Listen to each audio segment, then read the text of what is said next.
Bismillahirrahmanirrahim. Assalamualaikum warahmatullahi wabarakatuh. Selamat pagi anak-anak. Ya, semoga kita senantiasa sehat selalu dalam lindungan Allah Subhanahu wa taala. Anak-anak, pada pekan ini kita akan mempelajari tentang perkembangbiakan hewan ya. Kemudian kalimat investigasi, kemudian keadaan ekonomi negara-negara ASEAN, dan yang terakhir nilai sikap dan makna dari sila keempat dan kelima Pancasila. Berikut materinya. Hai anak-anak, hari ini kita akan mempelajari tema 1, subtema 2, pembelajaran 1 sampai 6.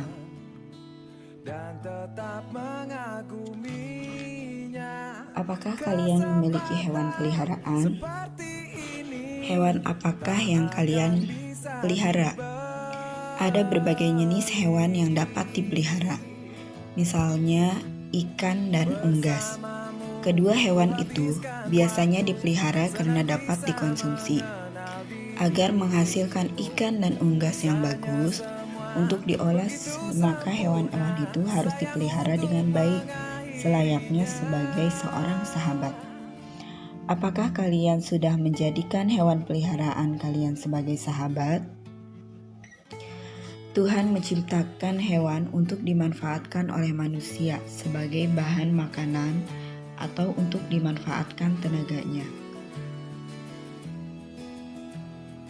Hewan dapat diolah menjadi makanan.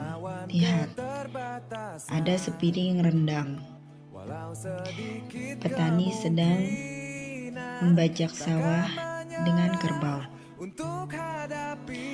Berdasarkan cara perkembangbiakannya, hewan dibedakan menjadi 3 golongan, yaitu vivipar, ovipar, dan opovivipar. Yang pertama, ovipar adalah hewan yang berkembang biak dengan cara bertelur. Contohnya ayam, bebek, dan lain-lain. Yang kedua, vivipar adalah hewan yang berkembang biak dengan cara melahirkan. Contohnya sapi, kerbau, dan lain-lain. Yang ketiga yaitu opovivipar adalah hewan yang berkembang biak dengan cara bertelur dan melahirkan. Contohnya kadal.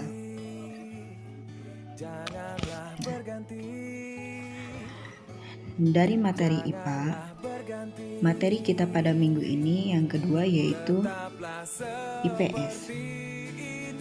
ASEAN, Association of Southeast Asian Nations, merupakan sebuah organisasi geopolitik dan ekonomi di negara-negara kawasan Asia Tenggara. Pada minggu ini kita akan fokus pada bidang ekonomi. Ada beberapa keistimewaan dari negara-negara di Asia Tenggara. Yang pertama, Malaysia merupakan negara penghasil karet terbesar di dunia. Yang kedua, Thailand dijuluki lumbung beras di kawasan Asia Tenggara. Yang ketiga, Filipina merupakan negara agraris. Hasil utama pertaniannya adalah padi dan kelapa. Sedangkan hasil tambang kobal, tembaga, dan emas. Singapura merupakan negara yang penduduknya berpenghasilan tinggi.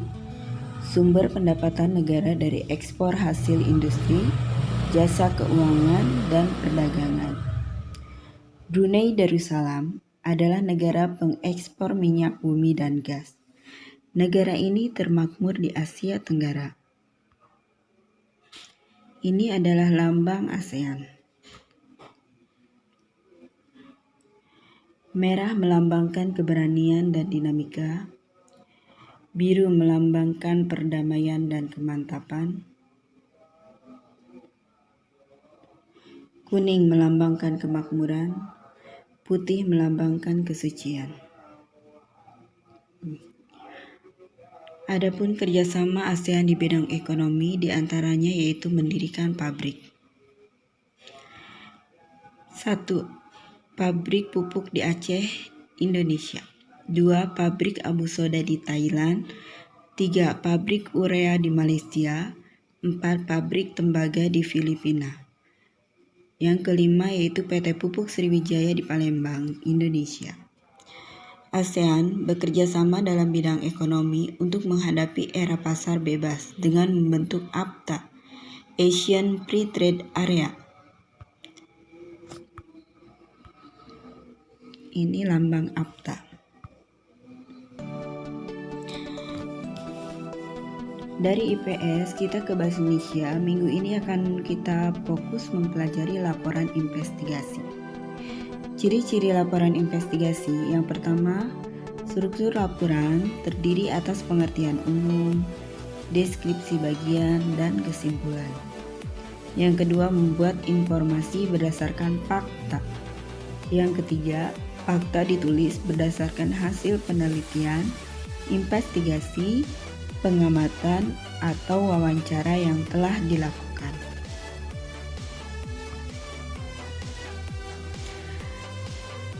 Yang terakhir yaitu materi PPKN. Minggu kemarin kita belajar nilai sikap PPKN, nilai sikap Pancasila sila 1-3. Di minggu ini kita akan fokus nilai dan perilaku sikap sila keempat dan kelima. Nilai yang terkandung dalam sila keempat Pancasila adalah kerakyatan. Makna dari sila keempat Pancasila adalah yang pertama, paham kedaulatan rakyat yang bersumber pada nilai kebersamaan, kekeluargaan, dan gotong royong. Yang kedua, musyawarah merupakan cermin sikap dalam pandangan hidup untuk mencapai mufakat, bahwa kemauan rakyat adalah kebenaran dan keabsahan yang tinggi. Yang ketiga, mendahulukan kepentingan negara dan masyarakat. Yang keempat, menghargai kesukarelaan dan kesadaran daripada memaksakan sesuatu kepada orang lain. Menghargai sikap etis berupa tanggung jawab yang harus ditunaikan sebagai amanat seluruh rakyat, baik kepada manusia maupun kepada Tuhan. Menegakkan nilai kebenaran dan keadilan dalam kehidupan yang bebas, aman, adil, dan sejahtera. Sikap dan perilaku yang sesuai dengan nilai Pancasila sila keempat antara lain: yang pertama, menghargai pendapat. Yang kedua, tidak memaksakan kehendak kepada orang lain. Yang ketiga, mengembangkan sikap demokratis. Yang keempat, mau menerima keputusan demi kepentingan bersama. Di sini ada sebuah contoh mengenai pemilihan ketua kelas di dalam sekolah. Ini merupakan salah satu contoh pengamalan sila keempat Pancasila. Kerakyatan yang dipimpin oleh hikmat kebijaksanaan dalam permusyawaratan perwakilan. Kemudian, nilai yang terkandung dalam sila kelima Pancasila adalah 1. Setiap rakyat Indonesia diperlakukan dengan adil dalam bidang hukum, ekonomi, kebudayaan, dan sosial. Tidak adanya golongan tirani minoritas dan mayoritas, adanya keselarasan, keseimbangan, dan keserasian. Hak dan kewajiban rakyat Indonesia. 4. Kedermawanan terhadap sesama, sikap hidup hemat, sederhana, dan bekerja keras. Menghargai hasil karya orang lain, menolak adanya kesewenangan serta pemerasan kepada sesama.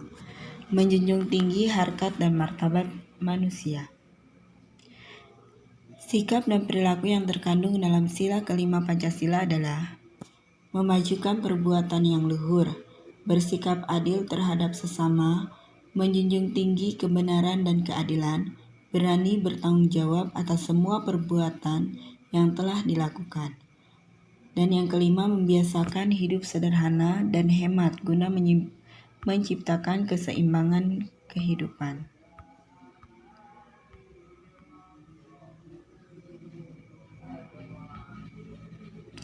Itu saja materi pada minggu ini. Semoga bermanfaat. Jangan lupa tetap jaga kesehatan, bantu orang tua di rumah. Terima kasih. Wabillahi taufiq wal hidayah. Wassalamualaikum warahmatullahi wabarakatuh. Anak-anak, tugas untuk hari ini ada di buku paket halaman 85. Melakukan investigasi cara perkembangbiakan hewan. Lakukanlah investigasi tentang ciri-ciri khusus hewan dan cara perkembangbiakannya. Apakah ovipar, vivipar, dan opovivipar. Selain itu, lakukan juga investigasi tentang pengaruh letak geografis terhadap penyebaran hewan dari berbagai sumber. Kalian dapat mencari informasi dari buku-buku bacaan di perpustakaan, koran, majalah, atau internet. Tulislah fakta yang kalian temukan dalam bentuk tabel seperti berikut. Contoh untuk nomor 1, misalkan jenis hewan ovipar. Contoh hewan ayam. Fakta tentang hewan ayam berkembang biak dengan cara bertelur. Letak geografis yang cocok untuk habitatnya di darat.